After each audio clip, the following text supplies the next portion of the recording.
Let's talk about something that pretty much all of us have felt at some point.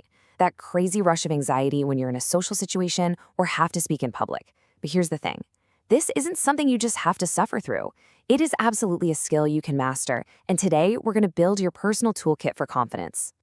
I mean, does this sound familiar?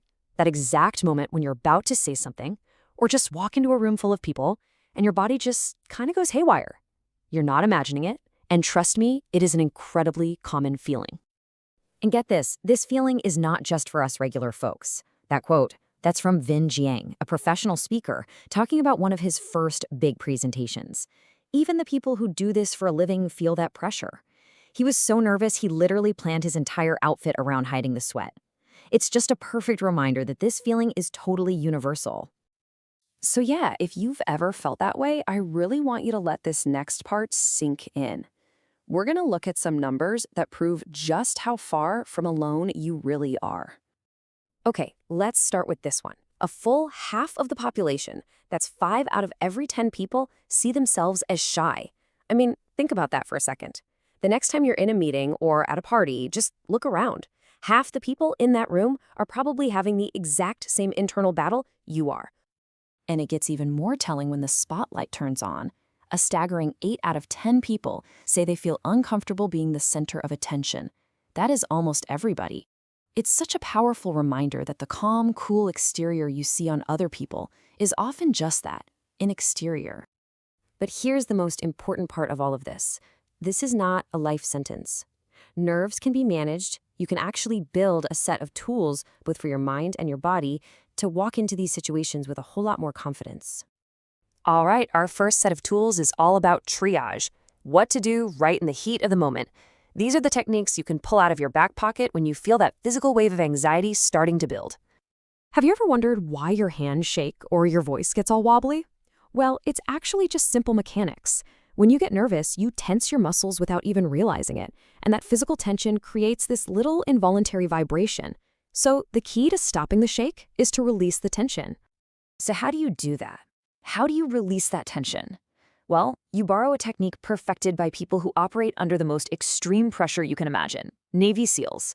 It's called box breathing, and it works because it directly hacks into your nervous system to calm you down. You just follow the pattern. Breathe in for 4, hold it for 4, breathe out for 4, and hold again for 4. It's that simple. Now, beyond breathing, you've got these other little anchors to pull you back to solid ground. The most powerful one, and it sounds kind of weird, is to just acknowledge the feeling without judging it. See, trying to fight your anxiety is like trying to hold a beach ball underwater. It just pops back up with even more force. Instead, just notice it. Okay, I'm feeling nervous right now.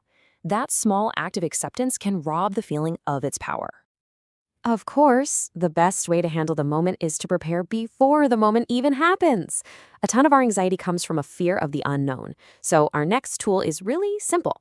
Make the unknown known. Real solid confidence isn't something you just find. It's something you build in the hours and days before an event. You can see the key steps right here, but let's focus on visualization for a second. This is so cool. Your brain actually has a hard time telling the difference between a real memory and a vividly imagined one. So by repeatedly picturing yourself succeeding, you're basically creating a memory of success before you even start. Okay, now for what might be the most powerful tool of them all, reframing your nervousness. It's this pretty radical idea that the physical feeling you have isn't the real problem. It's the story you tell yourself about that feeling. Think about it. Physiologically, your body's response to anxiety and excitement is exactly the same. Your heart races, adrenaline pumps, the works. The only difference is how you label it.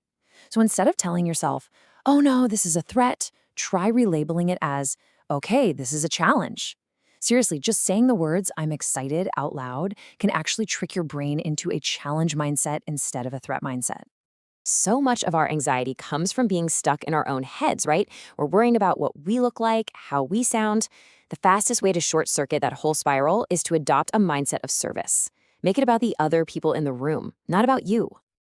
This shift works because it turns your focus outward. So instead of worrying about how you're coming across, make it your goal to just understand someone else. And hey, remember those stats from earlier? They're probably nervous too. By just asking them a question, you're not just taking the pressure off yourself, you're probably making them more comfortable. And that's an act of service. So these in-the-moment fixes are fantastic, but the ultimate goal is to build that deep, lasting confidence. This isn't about some magic trick. It's about systematically building a skill over time, just like you train a muscle at the gym. In the world of therapy, this is called graded exposure, but that just sounds kind of clinical. All it really means is you don't jump straight into the deep end. You start small, you do things that are just a little bit uncomfortable, and you do them over and over. Each small win makes your comfort zone a little bit bigger. Here's what that actually looks like in real life. You start small. Maybe you're at dinner with friends, you give a quick 30-second toast while you're still sitting down. That's level 1. Okay, next time, you give a toast, but you stand up. The challenge is just a little bigger.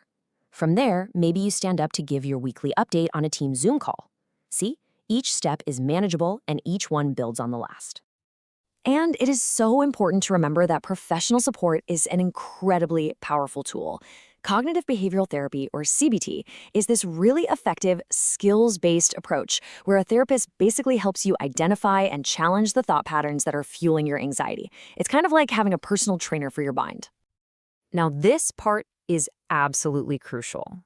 After you take one of these small steps, and it doesn't matter if it went perfectly or not, you have to celebrate the effort. You have to acknowledge that you did something brave, because you are way harder on yourself than anyone else is. That positive reinforcement is the key to building any new habit. And finally, let's reframe the whole idea of failure. A mistake is not a catastrophe. It's just data. It's a learning opportunity. Every time you stumble, it teaches you something that makes you just a little bit stronger for the next attempt. So I'll leave you with this question. Not something huge or terrifying. Just what's one small, manageable step you can take this week? Because that is how real, lasting confidence is built, one step at a time. Thanks for joining me.